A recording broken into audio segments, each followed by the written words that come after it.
who brought you RuPaul's Drag Race and $1 Million Listing. This is World of Wonders Wow Report. Things that make us go wow. Welcome, everybody. How great to be here. I just scratched my car all the way down the Everybody's sides. in a really good mood today. James, you have to take Ubers. I had conversations, really annoying conversations. I have to take that out. Yes, I've been Ubering everywhere lately, and it's really annoying. But Tom, you have a shiny new car. I do. You do? I haven't seen it. It's being washed right now. I'll show you after the show. We have car wash day here at World of for Wonder. 10 years. Yes, for 10 years. Which is next month for me. Okay, good. I'm very excited. So, as usual, we're counting down the top 10 things this week that made us go, wow. I am Fenner Bailey, co-founder of World of Wonder, here with the amazing Tom Campbell. Amazing. Thank You're you. amazing Hello. today. Thank you. Because I'm not going to say anything. And the incredible James St. James. Oh, thank you. Thank you. Incredible. I'll take it. So let's get straight into it. What have we got at number 10? Number 10. Quincy Jones, Oh, we're back to Quincy Jones. 28 Grammys, 84 turning 85, and has no fucks left to give. Now, this article came out last week, and I mentioned it Crazy. briefly, but I have been soaking in it all week Wait, long. is this the GQ or the Vulture? This is the Vulture interview. There is a GQ too. Again, the good news is he has a Netflix documentary coming out soon. There's going to be a CBS special hosted by Oprah. I mean, I put Quincy Jones up there with the greats. the truly greats. Yeah. And you had the luxury of going to his home in Bel Air to meet with Naomi Campbell. And we were meeting with Naomi Campbell, and Leonardo DiCaprio shows up. Oh. So it was one of those He sorts lives of like things. his Hollywood home is moments. like a hotel, right? It's a huge house. Yes, it is like a hotel because there's many rooms, and you kind of just don't see people. There's just sort of. It was Nastasia Kinski wandering around I'm with sure a she snake. was somewhere on a different level. You know? Amazing. And if you read the Vulture interview, at first everything jumps out at you. He seems so cranky, but it's a real conversation. It's Yeah. sort of an unguarded conversation. And you read it, this guy's been everywhere. He worked with Count Basie, with Sinatra. He produced It's My Party by Leslie Gore in 1963. Not to mention, of course, Michael Jackson. Thriller, And Off The Wiz, Wall, and Color Purple, and he continues to produce. So he's an amazing guy. Just to tick through some of the stuff that's fun to talk about, because Michael Jackson, he talks about Michael Jackson, who they had a famous breaking up. He goes, I hate to get into this publicly, There's a lot of that, isn't there? but Michael stole a lot of stuff. He stole a lot of songs. Donna Summer's State of Independence won a lawsuit over a royalties dispute against Jackson's estate and Billie Jean. And Rick. Bitches! Rick. Crackhead, Rick. Rick James. Rick James. Oh, God. Just take out, Marianne, No. take out everything I've said. Your mistakes are genius. They Rick make the show. James also, Right. He says that oh, God. They He said said he he was appropriated by, don't bang the mic, appropriated by Michael Jackson stole from him. Yes, Okay. from Rick James. And so That was a long maybe walk. Machiavellian. Also, supposedly he was a greedy man. Greedy, he says. Don't stop till you get enough. Greg Fillinganes wrote the C-section. Michael should have given him 10% of that song. Wouldn't do it. I love what he said about the Beatles. I know. They were the worst musicians in the world. They were no playing motherfuckers. Now that when someone says no playing motherfuckers, I appreciate their But they their were the language. monkeys. They were totally. I mean, they could sing and they could harmonize and they could write a damn song, but they didn't play really. No, they did not. And Paul was the worst bass player I ever heard. But again, by the end, he talks about Ringo. Which told that story last week with Ringo couldn't get a simple drum lick, and he goes, but he's a great guy though. So it's like he's not ripping people apart. He's just telling 84-year-old and man who's telling got the his- truth. Well, I love what he about what said. happened. Trump, he said he's a crazy motherfucker. Yes. Limited mentally, a megalomaniac, narcissistic. I can't stand him, a fucking idiot. So well, I that's mean, pretty there's good. no way I'm not going to watch this special. You know what I mean? Followed by, I used to date Ivanka, yeah. Yes. Oh my gosh, that's right. Yeah, 12 years ago, Tommy Hilfiger, who was working with my daughter, Kadada, I think, said, Ivanka wants to have dinner with you. I said, no problem. She's a fine motherfucker. Yes. She had the most beautiful legs I ever saw. Wrong father, though. Well, Ivanka is Nothing wrong with that. disputing that, saying it never happened. Well, they lie through their mother. Who did he say would fuck? He said he'd fuck a mailbox. Who was that? Oh, What that he was talking about then? Marlon Brando, and that whole Oh, thing where he Marlon Brando, slept with Richard Pryor, which has jumped off the pages again. Like, we're surprised by homosexual dalliances, gay sex. We're surprised by what cocaine does to people. It's like, Well, I mean, I was surprised. I mean, I wasn't surprised by Brando because we've heard the stories for years and years, like with James Dean. But I was surprised about Richard Pryor because Richard Pryor is sort of homophobic in his act, and it was a little sort of shocking. where does homophobia come from? Exactly. From And, like they were saying it was the desire. 70s and you would fuck a radiator and send it flowers the next day if the Coke was good enough. I told you this. Well, I won't say it. So, and then there's some other things that have gotten less publicity, which I think Yeah. are really kind of profound. And it says, do you hear the spirit of jazz and pop music today? The reporter asked. He goes, no, people gave it up to chase money. When you go after Ciroc vodka and Fat Farm, who's he targeting there, and all that shit, God walks out of the room.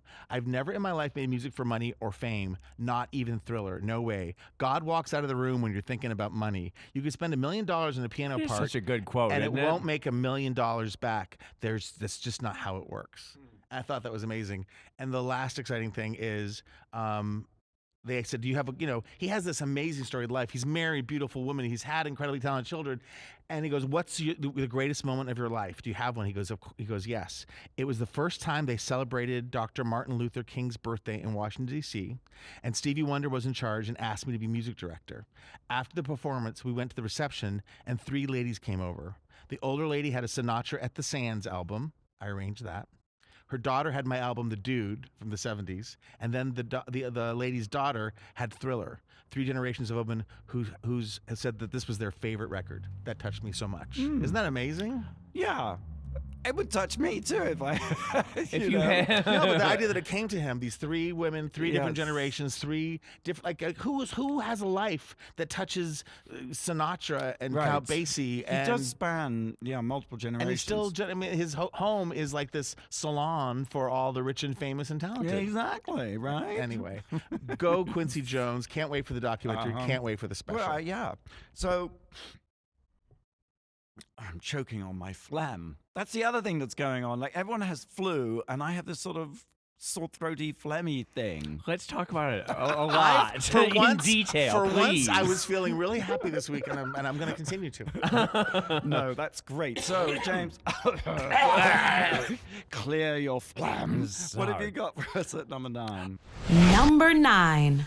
Did you guys watch the Patty Hearst documentary on CNN this past Sunday? No, but I was old enough to actually live through the Patty Hearst. Well, we're going to talk about it. Scandal. We're going to unpack the Patty Hearst Please scandal do, because it's quite controversial. Well, Oh, it it is. is? Why? Yes. Well, there's a number of reasons that we shall get into. Let's not jump the gun here. The thing is that it's a 6-part documentary on CNN. I'm not sure. It's the mini series. it's It's a all the mini- rage. yes. Sounds like a lot. It's Jeffrey Toobin directed love Jeffrey and Toobin. produced it Oh, is based Jeffrey on his Toobin? book. And yes. he wrote Oh. OJ versus the people. Yes. So yes, Yeah. okay, I like him.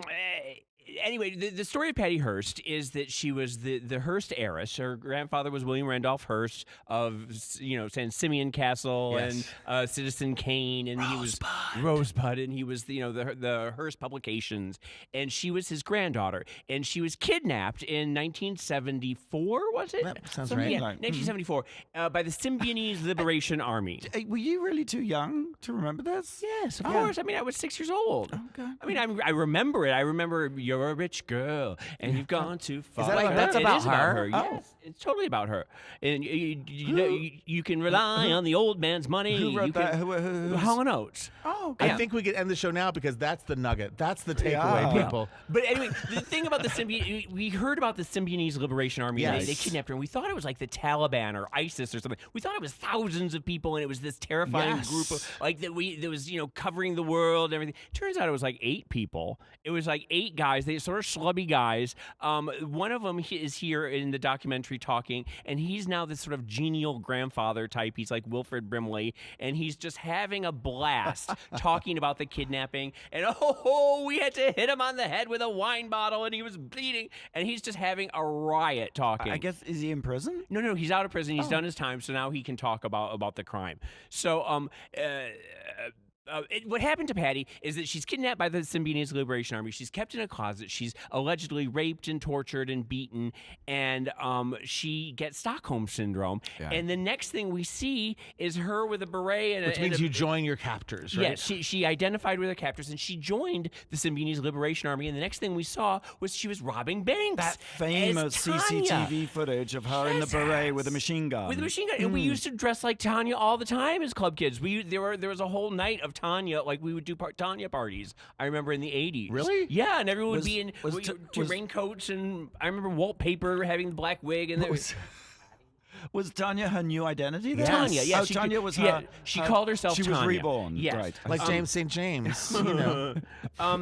And unfortunately, I feel a little bad watching this because Patty has come out and said that she does not approve of this. She's against it. She says that Jeffrey Toobin is glamorizing her rape and her torture for ratings. And Patty, if you follow her on Instagram, and I urge everybody to, she's a lovely woman now. But here's the thing, James. It is a classic story of the era. You know, Jeffrey's right to write about it. It is history, and we're it is rediscovering all these nugget-like stories that when you unpack, they tell you so much about where we were and what we were doing and what we were thinking. It's true, and it is such a nugget of the time, and it's such a emblematic of what was going on in the 70s, and the whole they were saying that there were more terrorist attacks in America in 1974 than there have been in the last 10 years. It was like there was something like 674. And from my recollection at the time, there was they were in '68. There was the Weather Underground, but they also there was assassinations of presidential candidates. There was Charles Manson murders. It felt like the fabric of society was unraveling. Unraveling more so than today, by the way. Oh, exactly. Yes. It was a terrifying time. Andy Warhol was shot. Not JFK, his brother. RFK was shot. Bobby. Martin Luther King. And I mean, the whole world was coming apart, and it seemed like everything was exploding. As a little kid, whenever the special report news bulletin came on, I always be because it was always going to be something horrible. Yeah, yeah. But anyway, anywho, yes. But Patty now is a lovely older woman. She's an elegant heiress, like us. But she has this wonderful life, and if you follow her on Instagram, she does a lot of insect photography, and she travels to castles and takes pictures of the details on the walls and everything like that. And she's just a lovely woman. She's a friend of John Waters. She was in Serial Mom. Yes. We love her for that. Hilarious. Her daughter Lydia was a club kid back in the 90s and model. There's a model. Yeah, daughter. and she's a lovely, lovely lady and now. You know who she's married to? Yeah, she's married to Chris Hardwick, who is one of the hottest guys on the planet. So Chris Hardwick is now in the Hearst. I didn't realize that. How does Patty's portrayal come across in the documentary? Is she maligned, or how does? No. The it's hagiography. How do you pronounce that? Hagiography. Hagiography. Yes, there is a bit of like that we are putting that this is a woman who has been much maligned and so what's she complaining about? Well, she just feels like it's an invasion of her life and it's her story to tell. Her, you can say that, right? Yeah. If you're Patty Hearst, but no one's going to stop doing what they're doing. But you can still go on record and say, I but don't like like I said, but Patty is a lovely woman, and if you ever get a chance to work with her, you should, because she's fascinating and she's Has Patty ever done her story? She did write an autobiography in the 80s, I believe. If you remember, give her a call. Yes. No, if you remember, she went to prison for like 18 months, or whatever, and she fell in love with her jail guard. That's right. And she married the guard. Are they still together? No, they aren't. Okay. But it's a fascinating documentary, and I think you should watch it. And it's just it's really something. CNN. So watch the 6-part docuseries, The Radical Story of Patty Hearst, Sundays, 9 and 10 p.m. on CNN. Number 8. Number 8. This made me go, wow. Yeah? It's the Fatberg. That sounds delicious. Is that something at Carl's Jr. or Shake Shack? You could probably eat it. A fatberg, here I'm quoting from my go-to source I'm of completely lost. Wikipedia. A fatberg is a congealed lump in a sewer system formed by the combination of non-biodegradable solid matter, such as wet wipes with grease or cooking fat. I know exactly where we're going with this. Yes, they recently found It's it in the Theron's fault. sewers of London. Theron and his wet wipe. I just tell him every time you're destroying the ecosystem, and it goes through thousands of them a month. Okay, you don't use wet wipes? No. Can I ask you, do you? Occasionally, because they seem like they're gonna fuck up the plumbing to me. Yeah, But they're biodegradable. biodegradable, right? That's what they say. Well, I mean, you just Until a Fatberg shows Okay. up. So getting off message here. So I'll just add to this. Fatbergs may also contain other items which do not break down when flushed into a toilet, such as sanitary napkins, cotton buds, needles, and condoms. Oh, my So, James, needles. you're- I am guilty of that too. How many times? He's joking, everyone listening. And here's the kicker. The resulting lumps of congealed fat can be as strong as concrete. So, They become odorless. right. Sadly, I know Well, about how this do you because know this that? was Yes. part of a pitch Right. that we're with a drag queen that we're taking out. She wanted to. She And was it Miss leads to Fatberg. Fatbergs. Well, it's a visit to a all sewage all plant. roads lead to Yes, fatbergs. but Fanny they can be Fatberg. small, they can be big, they can be like The size of a jumbo jet. Thank Yes. you. That was the one they found in London. In fact, it's like 820 feet long, which actually is longer than a jumbo jet. Theron. Weighing over 140 was he in tons. So here's the thing. The reason I'm talking about the fatberg is because having found it and having an obligation to remove it, and in fact it took 2 months to take it apart so they could remove it, but they saved 2 giant lumps, which they put on exhibition. It's like an artwork. It's like treasures from the wreck of the unbelievable. It's It's like the Damien- big rock at LACMA. Yes, exactly. What is that called? The big rock. I Lama? know, hopefully not a Fatberg. Maybe it is. A fatberg painted to look like a rock. Anyway, they dry it out. That's right. They dry it out. It takes a few weeks. And then when it's totally dry, it is indeed odorless. Before that, it is pretty Oh, it odorful. does have an odor. I can imagine. does. Yes, I mean it's been in the sewer. It's every piece of waste and. Could that be the World of Wonder Christmas gift? Could you just have little chips of a Fatberg? Yes, like pieces of Yes. Jesus' cross. Yes, or Just put little onto bits of rings fatberg. or a charm bracelet. Yes, like the mood ring was so popular, and it's like a fatberg ring. Just giving back what you give us year round. Thank you. Vicky Sparks, the curator of the Fatberg exhibition, said it's a grand, magnificent, fascinating, and disgusting. It's the perfect museum objet. Well, when you think about the floating islands of trash in the middle of the Yes. ocean and Yes. things like, we really are. We're just destroying everything that we touch. And with Trump, I'm afraid. Yeah, I mean, what are you going to do Packaging. with that? Packaging. Well, it's the age of plastic, right? Yeah. But here's the thing. She also said that the Fatberg, and this speaks to what you're saying, James, is rather like the portrait of Dorian Gray. So up in the attic, we have this, up in the attic in the story, the beautiful Dorian Gray is looking beautiful, it doesn't Yes. age. But in his attic, there is a portrait of him that is turning into a gnarled monster. I remember. And she's saying that the Fatbergs, these gnarly the lumps in gnarled the monsters. sewers, we are all looking beautiful. We're clean and hygienic with our wet wipes. And in the sewer is the is- real yes. what we've Monsters lurk. Okay, I vow to stop wiping. But you know what you could get? With anything. Get No, one of no. those Asian toilets. With the There water. you go. Yes, See, that's what I'm saying. Yes, you. I mean, there are ways to clean yourself without going With into water. it. Although yeah, I South mean, Africa is it's about called to go. a shower for crying out loud. Without you water. don't have to. Can it be salt water? Oh, We have a visitor. Someone's knocking on our window of the studio here on Hollywood Boulevard. He wants Fatbergs. Well, you can see the Fatberg free Yes. through the end of June at the Museum Is of there London. a website that we can? Is there that we can Yes, watch there it is. in We'll real post it. time? I don't know if you can watch it in real time, but But there's lots of Fatbergs in image pictures. search. and yeah. it gets hard. It's like a piece of concrete. It's like a diamond. yeah, it absolutely does. I mean, it took them 2 months to remove it. People were working 7 days a week. Yeah. Okay. Mm-hmm.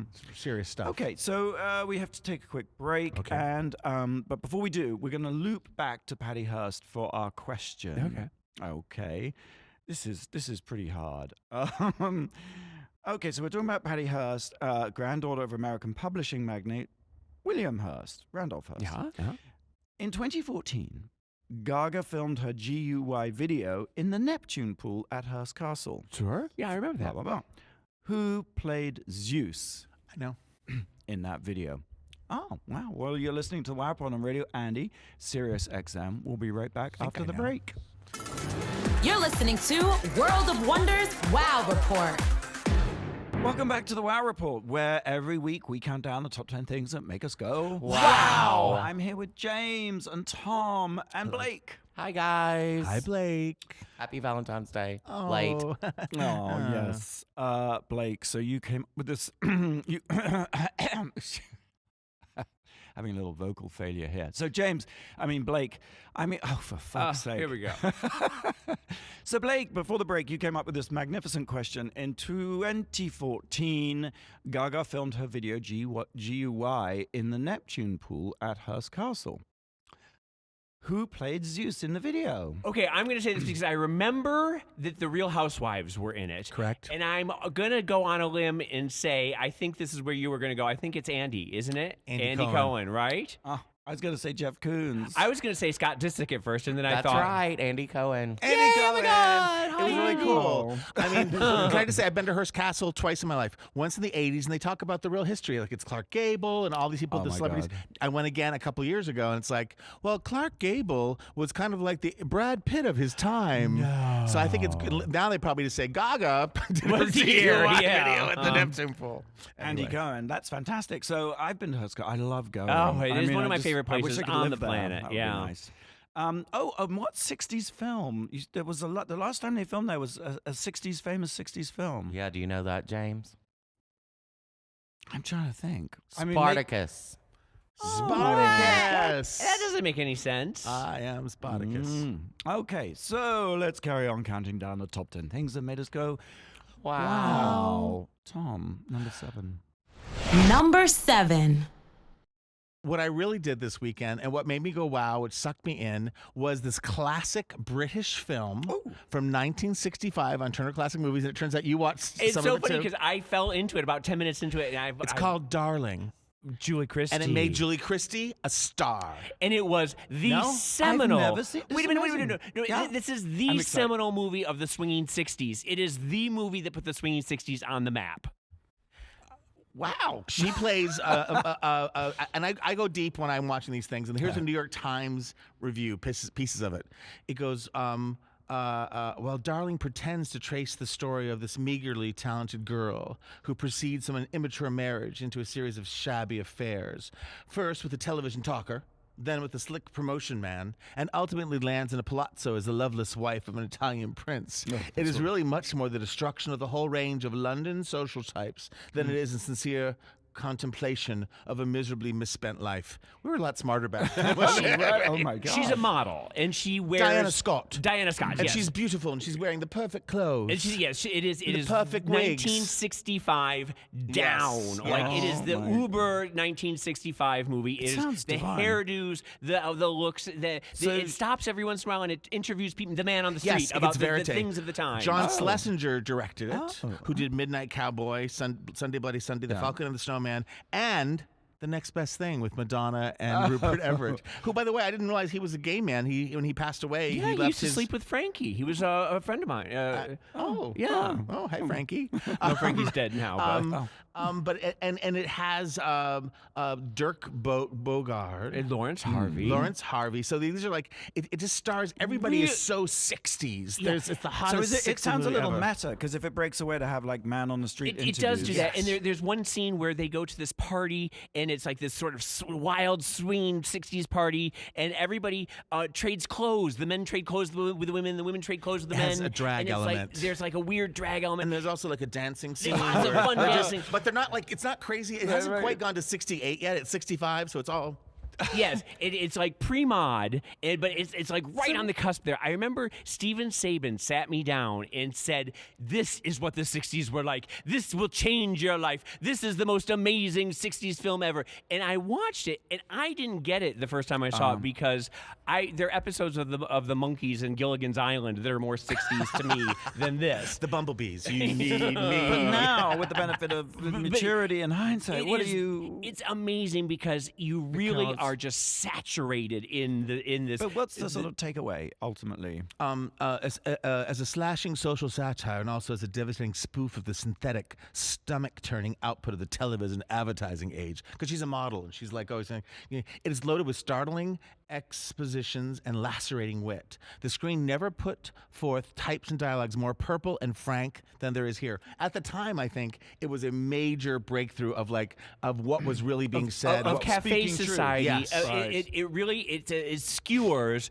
both the swinging society and the upper classes. This is the last thing I have to read. Aging and seedy. This is who it takes on. Aging and seedy title bearers, vulgar and pushy new rich, BBC intellectuals, the Dolce Vita set with his outspoken homosexuals and their grotesque confusions with sex, bumbling big business nitwits, posy suburbanites, all are arrayed as examples of what's wrong with England today. It's Bonfire of the Vanities for the 60s. Okay. Is what it is. But there is one scene that I just have to talk about, which is my favorite scene.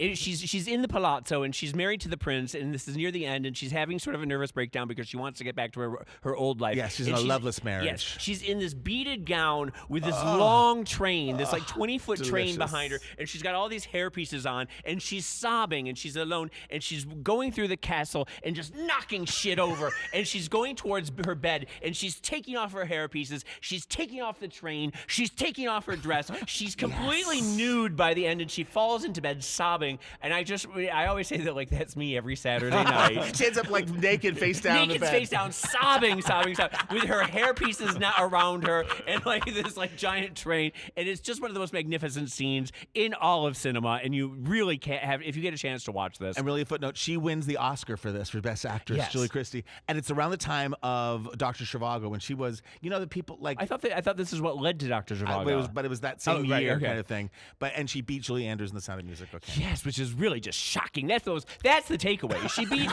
Julie Andrews. Sounds like it's time for a remake. You can rent Darling on Amazon on Google Play.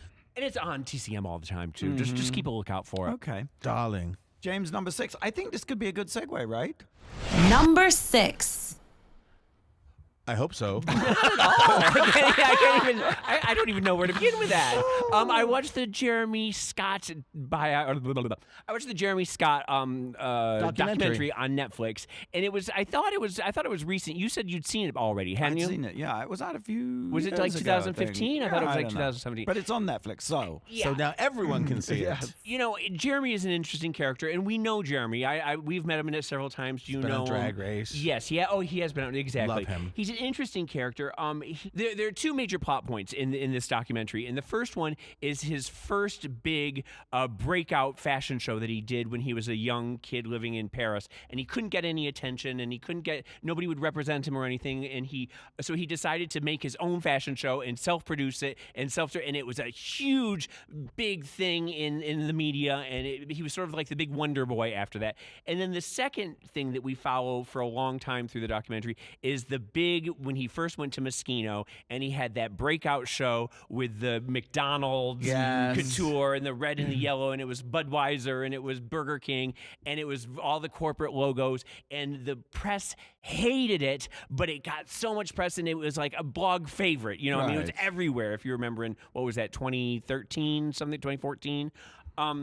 Love those little Moschino bags that are like French fries. Yes. And the phone cases I love. And the giant phone cases of spray bottles. A lot of the hate that he gets, because he's sort of a fashion outsider, and a little bit. In a way, yes. I mean, he's got Katy Perry, he's got Kendrick Lamar, he's got like all the rappers and everybody. But people say that he's a little too on the nose, and that his kitsch is a little too obvious, and that he's sort of the Katy Perry of fashion. I think that's crazy in the sense that I think he's so brilliant at the way he sort of lighted upon popular icons, pop iconography, and just dresses you in it. I mean, it was it's in a like perfect Warholian. time. It's very Warholian, darling. It's very Warholian, but it's total also very totes. much of the 20-teens, where it's like, Yes. this sort of culture, the internet culture and everything, and he channels it in a way that nobody else does, and it's not sly and sort of like, In a way, there's a lack of irony in it. It's just full on fantastic. It is. Yeah. There is no irony. It is. He does bang you over the head with it, but that's the genius That's the of point. it. But how do you even make a point today without banging someone over the head with it? Like, how do you have cut to. through? And How the do whole you... point of marketing and packaging Yes. is to bang you over the head. Yes. So Right. There's no it's subtlety, Right to there's bang you no- over the yeah. head. Well, there's a scene about halfway through the movie Yeah. where he goes back home to Kansas, and with He's his from parents. Kansas? He's from Kansas. His parents I are like him farmers. even more now. His parents are farmers, and they're just the most wonderful people on the planet. And his sister's there, and they're just these sort of big farmers, and these big, and they're so happy, and they love him so much, and they're so proud of him. And you can see that he was sort of like a dark goth child, their old pictures. And he was like aching to get out. But now he goes back and he's chasing the cows and he's running in the pastures. And you really fall in love with him. You really see this other side of him, and you see these wonderful people who raised him. And it really changes the whole diet because it's all sort of slick and crisp and, the fashion, cynical and everything like that. And then all of a sudden you see this other side of him and you just think, wait, these people are wonderful. We who all raised come from him. someplace, We right? do. And it's fascinating. Can I tell you what made me fall in love without being too lurid? When he was on Drag Race, he wore a blazer, no shirt, and he has beautiful skin. Just beautiful skin. As the French say, all peau over. de soie. Yes. Jeremy Scott, The People's Designer, is now streaming on Netflix. Okay, so number 5. Number 5. We haven't talked about it. The Cloverfield Paradigm. Which is on streaming on Netflix. Yeah, a feature film. So the movie is called The Cloverfield Paradox and was originally, I think it's subtitled The God Particle, because that's what the movie was originally called. And then, of course, during the Super Bowl, they put out 2 30-second ads, which cost them something like $5 million each, saying that right after the Super Bowl, The Cloverfield Paradox would be streaming. And I thought that was really interesting. I watched the film. Were you a fan of the other two? To me, it's not so much about the Cloverfield films individually. It's this whole concept of a sort of loose saga. That you're in a new universe. It's you're not in a linear story of monsters invading Earth. It's like you taking these isolated, separate incidents where people are facing the reality of a monstrous invasion from outer space. And it feels quite realistic in the sense that you wouldn't know what's going on. You wouldn't be informed. And so it's this sort of thing is happening in the background, but people are completely freaking out. And I felt that the original Cloverfield, which was all very YouTube-y and filmed by students. The Blair Witch Project of science was fiction. Interesting. Yes. And then when they did 10 Cloverfield Lane, which came, I think, 8 years later, because I can't believe it was 2008 was the first Cloverfield. And then Cloverfield Lane, which is a woman's just broken up with her boyfriend. She gets in a wreck or something and she takes shelter in an underground shelter. John Goodman basically ends up holding her hostage and saying, you can't leave because it's not safe above ground.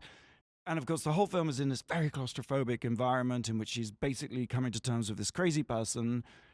Ultimately, she escapes to realize that, yes, the world has been invaded by alien extraterrestrials. It's brilliant. I mean, it's this J.J. Abrams thing of taking stories and sort of turning them inside out and giving you twists. And this third film, Cloverfield Paradox, universally, have you seen it? No, I haven't. Universally reviled. I mean, I haven't found a single person who likes it. And where do you weigh in? I don't care about the movie. It's like I love the concept, and it's like it's set in a space station, and I suppose what it does do, the purpose it serves. Wait, but I thought this was a prequel where we learn why why the monster's there. Well, yes, in that the space station has some sort of power beam that disrupts the space-time continuum. That's never good. Allowing a rupture in space-time, That's bad. which allows the monster to appear. Because, in the first Cloverfield, there's this amazing shot of something landing in the sea off Coney Island. You think this monster's come from outer space. That is not the case. The sea monster has always been there at the bottom of the ocean, Godzilla-like. And what you realize watching this third installment is it's possible that thing falling in the oceans are the astronauts returning to Earth after they've completed their mission on the spacecraft, blah, blah, blah, blah, blah. But I thought we saw him coming out of the water, though, like Godzilla. Yes, no, Godzilla is here on Earth in all 3 versions. Oh. Or is it a Fatberg? You really got to check it out, James. No, you don't like science fiction, do you? No, I do. I love science fiction. I'm a keen for science fiction. I just haven't explained it sufficiently well, I feel, to draw you in. Well, here's the thing. There is a 4th installment. Is there anyone cute? Are there cute boys in it? Yes. Yes, James. There- Yes. okay. There's Well, then I'm there. Okay. nothing but penises in tight sci-fi outfits. There is a 4th installment coming. James, you might like this. It's called Overlord. And it's coming in October, I think, of this year. American paratroopers stuck in enemy territory right before D-Day. Because you see, once you've torn the space-time continuum... Oh, then you're free to go anything anywhere. Can happen. Yes, okay. It's very J.J. Abrams, Bad Robot. Cloverfield Paradox now streaming on Netflix. Okay, here's the question then. Blake, you said... Do you want to ask a question? Sure. Yeah. How did the Cloverfield movies get their name Cloverfield? Oh, I feel like I've read this before. This is the Wow Report on Radio Addy, SiriusXM. You're listening to World of Wonders Wow Report. Welcome back to the Wow Report. I'm Fenton Bailey. I'm here with Tom Campbell, James St. James, and Blake Jacobs, Hi. revealing his last name. Yes, it's new. Mm-hmm. He was sitting here last week, you know. I know. I feel that I'm really... And the comments were very... People were saying People they didn't are hot for realize. Blake. Yes, You know. you really made quite an impression. I think I should give up my seat. Just grow a beard. Just grow a beard. So, Blake, since Blake came up with this question You'll ask it. before the break, yeah. So the question was, how did the Cloverfield movies come up with the name Cloverfield? Or how did J.J. Abrams, why did he name it Cloverfield? I feel like it's a street name that he either grew up on or he lives on now. I'm going to say it's a street he grew up on. I'm going to go with you on that, too, even though it's probably wrong. What is it? You're both close. It's the name of the exit he takes on his way to work. The It's on the 10. Cloverfield. Yes. Yes. Okay. Thanks, Blake. We're counting down top Make it 10 look things dumb. that made us go wow this week, and we've reached number 4, Tom. Number 4. I think everyone has been talking about the Obama portraits. Oh, yeah, we have. I have. Him and her portraits commissioned by the Smithsonian Institution. They went on public view at the National Portrait Gallery in D.C.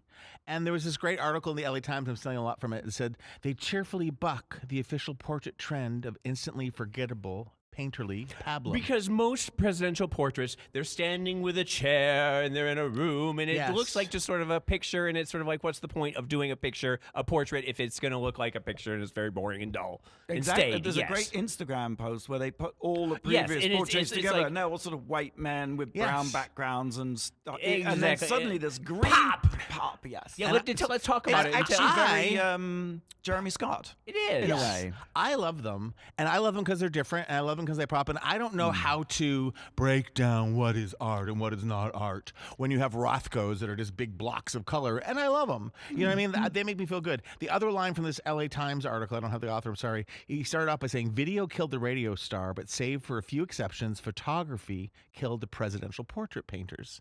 Because our first lady and our president are the most photographed people on earth. So you have so many images and portraits of them. It's like why not take the painted portraits to another step, to be more impressionistic, to be more symbolic. I see. And yeah. Obama's was painted by LA-born, New York-based Kehinde Wiley, who's 40, African-American, and I believe gay, right? He's gay. Yes. Yeah. Hello. Let's not, that's amazing for us. And hers was painted by Baltimore-based Amy Sherald, 44, who was born in Columbus, Georgia, also African-American. Now, people have been saying that her portrait, there's been a lot of online sort of backlash to her portrait, saying that she looks like Kerry Washington. And if you look at it, my it's not quite favorite. as representational as people wanted it to be, that it doesn't But then really again- look like her. But people have said that that's what Kerry... that's her style. The woman, that's her style. She does sort of a flat, matte, grayscale on gray face is what she always tends to do. to sort of exclude the idea of color or race. Yes, that is I- her. yeah, that's her was- mission. I mean, I think that's brilliant Yeah. because Michelle has been the object, the target, as Yes. Obama has, of so much racial hatred and bigotry. Yeah, and And- they sort of erase that from the image. The other thing that, again, other people smarter than me said is like, how she's always been criticized for her fashion, and it was going to be a bone of contention no matter what she Right. wore, so they made it the centerpiece of Well, the thing. This huge flowing dress by Michelle Smith and her label Millie that Obama has worn often. I was going to say the thing about Millie is that Millie is rabidly anti-Trump, and that she goes on Good screed for after her. screed after screed. So the choice of doing this sort of Millie pattern was a sort of a little thumb, a little I don't know if it really took off, but I saw a little criticism or concern that the artist who painted Obama's portrait had also painted several decapitations and beheadings. But and he these does were racial- dramatizations of the biblical story Holofernes and The Holofernes Salome and the holding the head of John the Baptist. Which I think is like, if that's And in there too. Well, I've also seen that he takes a lot of classical imagery and mixes it with modern day racism and stuff. And one of the things that they were saying that I thought was sort of funny was that there was all sorts of images. There was a big thing of unicorns in medieval. I like it already. You had me at unicorn. It's medieval unicorn tapestries, and they were always like unicorns, and they were surrounded by leaves and everything like that. And we think now when we think of Obama, we think of him as this sort of lost unicorn, this mythical creature that once was in our lives and now is magical and sort of. To your point, they say that Wiley, who did Obama, the president's portrait, has always makes fun of overblown pomp and circumstance of European old masters. Yeah, So he does that. So that's part of it. And they also, this is the article, the design of Obama's maybe simple realism, but it ricochets between royal tapestry and homey wallpaper, which I think is fine. Well, that's how I relate it, because I am a wallpaper fetishist. I just immediately saw the background and I was like, yes. Yeah. Well, there's that gorgeous new wallpaper that it just came out of all the giant leaves. I don't know if you, when I first saw it, when I first saw the Obama, it didn't register to me until I saw the high res version of it, and then I really saw how beautifully articulated the leaves were in the flowers, the Hawaiian flowers and the Kenyan flowers. And it's because there are flowers from Hawaii, Kenya, and jasmine from Hawaii, African lilies from Kenya, and chrysanthemums, the Chicago's official flower. There you go. So there's a lot of symbolism. There's a lot going on. And the reviewer in the LA Times also said, and I'm sort of dying to go to DC to see them. And they talk about how art, like you can look at, it's great that we can look at things online, but to stand in front of it, I guess Obama's is 7 feet tall and he's seated, so it's larger than life. So it's like, how art gives you a different feeling when you're actually standing in front of it. Definitely. Like, because you see Warhol prints all the time in books, but to actually see them in the flesh, it's incredible. Like just the tiny differences in color. Well, it's funny because at the LA LACMA, they have all the John Singer Sargents that you've seen a million times in books, but when you see them and they're actually like 20 feet tall, and they look like real people standing next to you. It's very.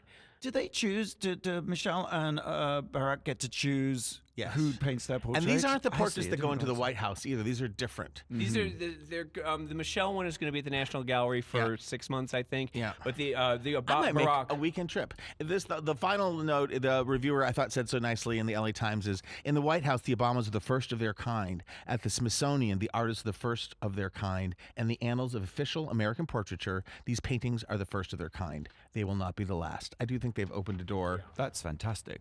The Obama's portraits are unveiled on Monday, and you can see them on the WOW Report at worldofwonder.net/radio, Andy, or better yet, go to the National Gallery in D.C. And my last thought, we should Xerox them and we should make it into wrapping paper for the World of Wonder gift this year. We should wrap them in Michelle. Consider it done. And Obama. What? No. Yeah, I mean, I love that we're already thinking of Christmas. Oh, it's a year-round thing. Santa never sleeps. So what have you got for us at number 3? Number 3. Oh, you guys, I don't know if you saw this in the news, but Thomas the Goose has died. Did you know about this? Thomas the Goose. Thomas the Goose was a 40-year-old goose who lived in New Zealand, who was a blind, bisexual, and polyamorous goose who was involved in this love triangle for 18 years with these 2 swans. Honey, at your age, you're going to lose lovers. It's going to happen. Were you with Thomas the Goose? Have you been following Thomas the Goose I for haven't years? been following Thomas the Goose. No, for years I have been like obsessed with this Have you goose. signed up to his Twitter account? I follow him on Instagram. He tweets, he yonks on Instagram. Here's a letter I received from Thomas the Goose. I used to write fan letters as a child. Go on. About 24 years ago, Thomas segregated himself from the other geese, okay? And instead chose to live with a black swan named Henry as his lifelong partner for 24 years. This goose and this swan, both male, fell in love with each other and lived in harmony. They were blissful together for many, many years. No arguments? Until Henrietta the swan came along. And Henry fell in love with Henrietta, But Thomas wouldn't leave Henry's side, and together they were a threesome, and they raised their little cygnets. Is that the Cygnets? Cygnets. Yes, They baby raised their little swans. cygnets together as a threesome, as a polyamorous couple, or They were a throuple. They were a Throuple. throuple. And then eventually, Thomas went blind, and he went to the Wellington Bird Rehabilitation Trust in 2013. And then what about Henry? Well, he was separated. He was separated? Well, Henry died. This is a terrible No, story. Henry died. Henrietta is still alive, but then they took Henry, and when he went blind, they took him into this zoo, and they fed him, and they kept him alive and everything, and he just died. But the takeaway is that he's being buried next to his love, Henry. Oh. You know what I take away from me? Don't fall in love. People just die on you. Well, I think that the sad part is that he was with this guy for 14 years, and the guy turns around and then sleeps with a woman. Yeah, but the fact that they worked it out and they were all together, the throuple is pretty hard. Was Thomas happy, or was he sort of a third Well, you wheel? seem to know. You I said they don't lived know. blissfully I together for don't all that know. time. Sometimes I go back and forth on the Thomas story. Are they in a zoo? How are they so closely monitored? Where are they? I Do think you they know? are in a zoo, right? They're in captivity. Yeah. Okay. Mm-hmm. Well, now they're all dead, so it doesn't quite matter. It's been quite a week for animal stories because there was the poacher that got eaten by the lions. He was. God bless. Yes, wait, there's a funny joke.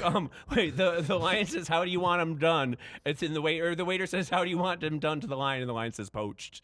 Ba-dum-bum. Woo! And then there's that robo dog that opened the door. Oh, for Christ's sake! That was what I was going to creepy. do. That I was The gonna- headless robo-dog. and out of the head comes a claw to open the door for his friends, so Because they it can doesn't all open the door like a robot. It hooks it open and then it uses its leg to prop it open. It was unbelievably It's scary. creepy. There's a Black Mirror episode where people are hunted down yes, by by mechanical the dogs. exact same dogs. And now they're real. You know, Now they're real. This is Ooh. Boston Dynamics, and they have done a lot of creepy, really weird robots. And if you get a chance to go to their website, there is some creepy shit that they're doing. It's wonder- Skynet. It I really wonder- Oh, is. it is Skynet. It is Yeah, the end of the because world. you won't be able to turn them off. No. I wonder if I could use a headless robot dog as a service dog on a plane. Well, maybe we can give it out as a Christmas present. Wrapping it in Obama wrapping paper. Then it all comes together. Okay, you can read more about Thomas on the Wow Report. Are you going to write an obituary? Oh, I should. Yeah, I will. That'd be nice. Number 2. Number 2. I've been a bit slow on the whole podcast thing. Are you podcast Every now and then, filiacs? but I'm not every day, all the time, like some people are. I don't have long trips where I can soak into it. That's me too. I go back and forth. What, driving to work and back? Yeah, but that's only it's 7 minutes, so I wouldn't get. And a he's chance usually to- being honked at by people. so- And no, I'm usually doing the honking and screaming and shouting because that's how I get all my frustration out Well, for the day. Not all of it. I can't recommend this enough. It's called Slow Burn, and it's from Slate, and the host is Leon Neyfakh, Neyfakh. It's the story of Watergate, and it's 8 episodes. The great thing is that they're half-hour episodes, so they. Hallelujah. Yeah, exactly. The hour-long binge can be a bit of a commitment, it's a right? slog, So yeah. the half-hour thing feels like, I don't know, you just feel like It's you're more getting so. more. It's just a little bite. It's a little yes. More snacky. Uh-huh. And it tells the story of Watergate because the writer and producer says that he sort of vaguely remembers Watergate. I mean, it's interesting that, we're talking about Patty Hearst and people today just don't really remember it. Well, and I as think a Watergate, Brit, did you know about what? Were you yes, we were obsessed? following. I mean, but I think it's I am of a certain age, Mm, and I just remember reading about the tapes. But the point? What do you find out in this that you didn't Well, know here's already? the thing. He says that as he got interested in Watergate, he found all these stories that had long since been forgotten. So with Watergate, everyone remembers Nixon and the tapes and the break-in, but they don't remember, for example, Martha Mitchell, Yes. who was the wife of John Mitchell. And she was like the gossip and this Yes. big mouth, blonde haired. Yes, and she was a fabulous social Yes. figure. And when sort of the news of the burglary went down, she was with her husband, John Mitchell, who is Nixon's, closest aide. Yeah. John Mitchell flies to Washington to be with Nixon and has his wife basically locked up in a hotel because he knows that she likes a drink or two. And get on the phone. He knows she like drink and dial. He knows she knows too much. How many people like that do we know that you have to lock in a hotel room? And what's more is like she figured out quickly that something was going on and that she was in fact being deliberately silenced. So this made her go into sort of attack mode, determined to get on the phone. She had a sort of Secret Service man watching her. And there was one point a reporter is telling the story about he's on the phone with Martha getting the lowdown. And then the reporter hears, "Stay away from me, stay away." And there's a tussle and the phone line goes dead because the FBI man or whoever it's Secret Service man literally pulled the phone cord out of the wall, then they held her down and sedated her. That's hot. Oh my God, that's fantastic. So she ended up leaving her husband. I mean, and in a way, it ruined her life. I mean, Well, where is Martha Mitchell now? She passed away in the away. 70s. Oh. Yeah. And I mean, John Dean. Yeah. John Was she Dean had a hot murdered? wife. We'll have to look back. Mm-hmm. And there's other great stories. There was a senator. I can't remember his name, but he wanted to lead an inquiry in the House into Watergate because he thought something was up, and basically the Nixon administration successfully shut him down and blocked him, and managed shades to. of there was a vote Trump. in the House, and the Democrats voted against the investigation, and so he ended up. I wish I could remember his name. He ended up talking to 4 empty chairs because the witnesses he wanted, he couldn't subpoena them because they voted against doing the subpoenas. So he went ahead with the investigation anyway in the hearing, and he just addressed his questions to 4 empty chairs. It was a lightning moment. So there's all these things about And Watergate. thus inventing the one-man show. All a very, very, very long way of saying that there's the sort of parallel between what's happening with Trump course, and the yes. Russia investigation and Watergate, because he makes the point that it took 2 years or more from the break-in. And it wasn't until the Saturday Night Massacre that anyone actually took it seriously, right? Exactly. Yeah. And there were many twists and turns and many instances do you where he think- could have gotten away with it. Yeah, but do you think that if Mueller is fired, that it will be the same sort of moment, the lightning moment, that it will change everyone's mind? This I don't week think has so. all been about, was it Perry, the Porter, right? Porter, Yeah. excuse me, In the White and House. and how that keeps like there's timelines and what they said, and the FBI is coming out. So I just hope all of this chips away and chips away and chips away at his It's credibility. weird that they think, people seem to say that Watergate was bigger than this. No, this is bigger. This is far bigger than Watergate. The But there corruption hasn't- is so much more layered and omnipresent in so many different ways. It's not just Russia. It's not just money laundering. It's not just rape and abuse, and it's just a whole all of it. But don't you feel, it's a though- fat burger of scandals. But don't you feel though that like it's all going to come out and nothing is going to be done? That we're No. in a different time. That there's just that people that with the Republicans trying to say. I don't remember Republicans being quite as vicious as they are now. It is a different time. I'm hoping against hope that they always he say will be taken down as this. They're going to be corrosive and self-destruct in their own way. I kinda asked have my a feeling mom- At some point, everything reaches a critical mass, and then it will turn, and then it will be the sort of floodgates will open, and we'll end up never believing that we could possibly have elected this person. I just hope he doesn't get pardoned. I think it's so important. that he's not going to spend time in prison. But I remember asking my mother about Watergate and saying that if people felt the same way about it, and she said that at the time that people still supported him and he still had supporters and viciously supported like the same way they do Yes. Trump. But afterwards, you couldn't find somebody Exactly. who would I ever didn't vote admit. for Nixon. I I didn't didn't vote for Nixon. Nobody would admit to Once voting the for him. tide turns, it'll be the same here. Like all those Republicans who are doing these awful things. They'll all say, They'll say, "I didn't "Oh, support him. I I thought never it was- supported him. yeah." I was the one who until stood their against." Facebook memories pop up. Yeah. Well, we do have a tweet for everything now. So.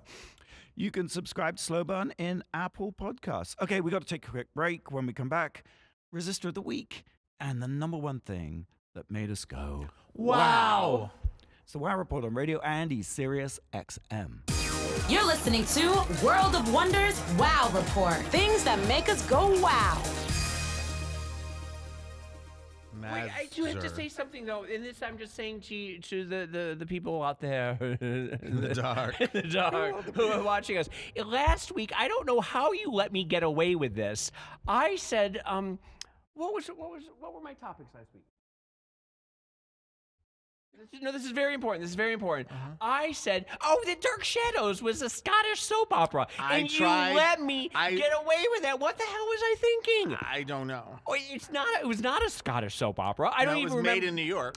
Yes. On like 66th Street. I said, for some reason, I must have been on Xanax. I must have been tried out a little in a bit. K-hole. And I said that it's a Scottish soap opera filmed in Glasgow, I believe is what I said. Did you realize as you were saying it? No, I completely thought I must have read somewhere. Are you or something. awake right now? I don't even know. I just thought with Fenton away and you making so many mistakes, the show would become mine.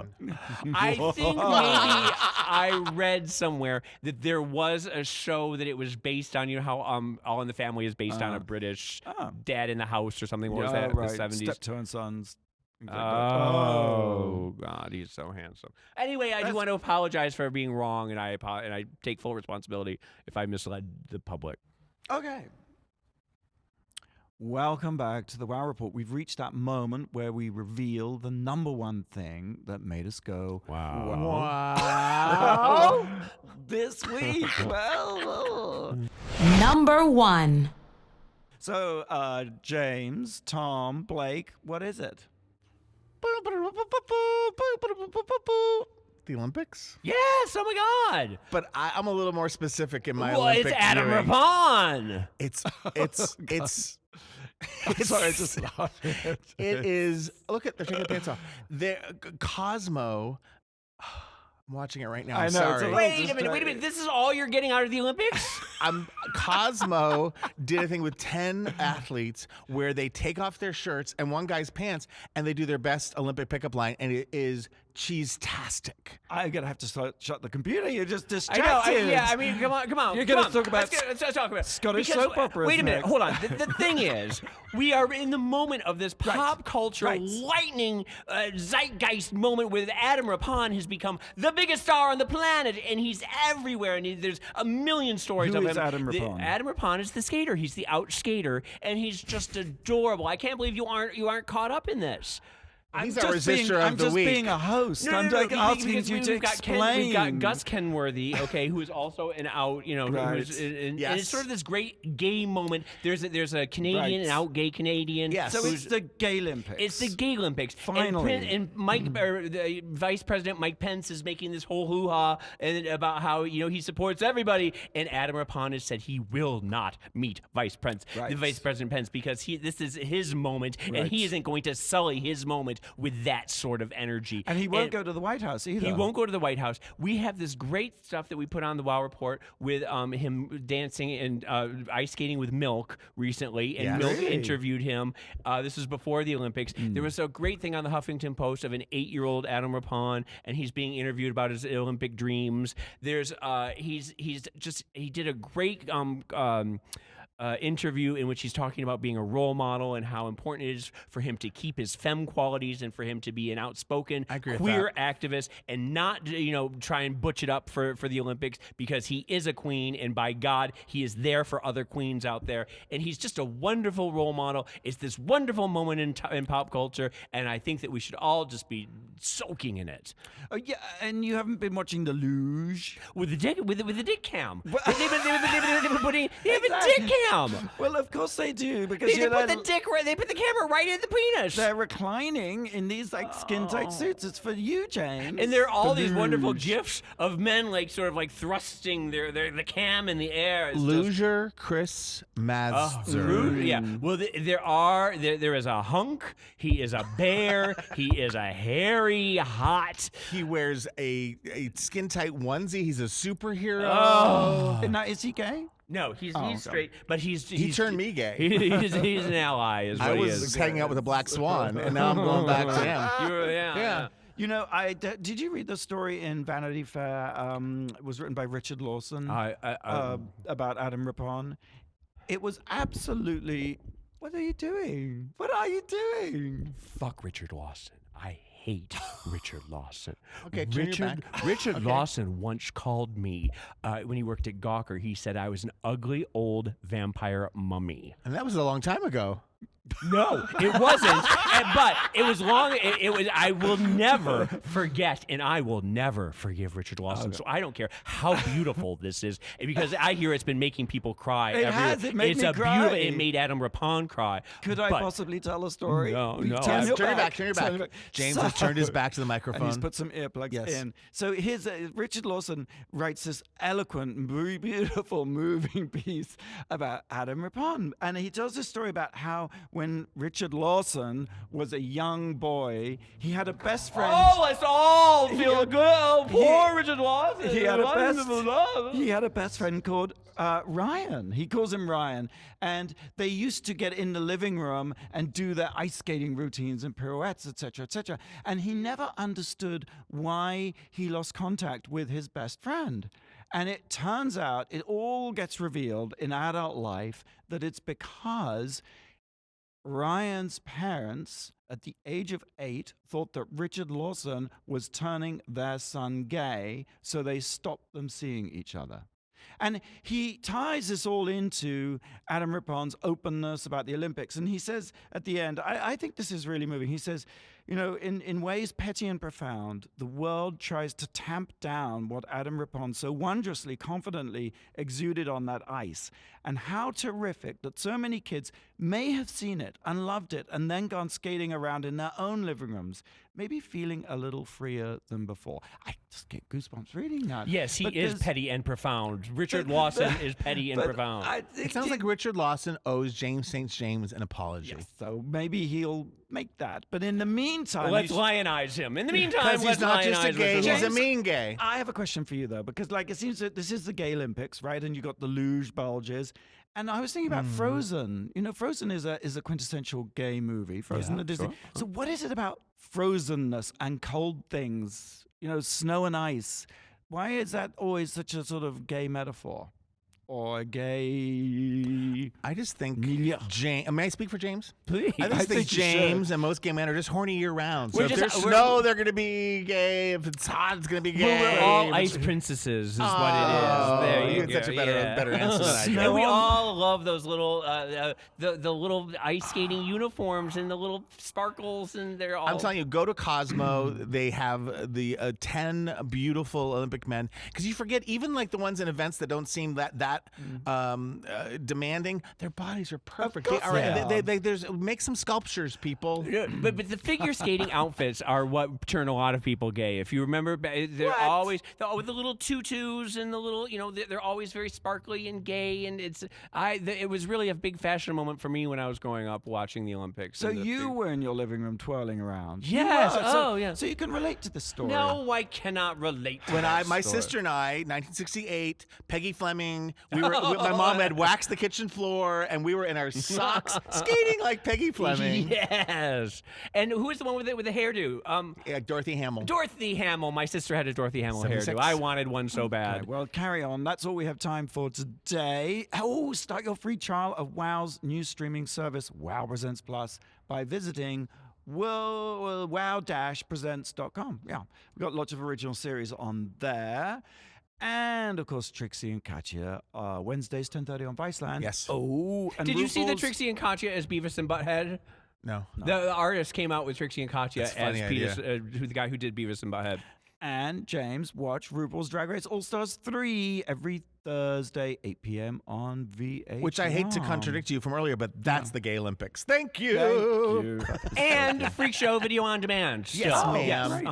And our Resistor of the Week, we kind of said it. But With it's- Adam! Oh my Yes, God, okay. I love him It so is. much. Thanks for tuning into the WOW Report on Radio and SiriusXM. Listen anytime on the Sirius Radio app or watch anytime on the WOW Report. Can we get Adam on? Can we do a show with Adam? Can at least he? We're can he- reaching out. Adam, we're reaching out to you now, and we're calling your representative. And to Gus, too, right? Yes. Antica, who is a Bruce Weber model, if ever there's been one, an Same Abercrombie. time, same place next week. Until then, go out and do something that makes the world go Wow.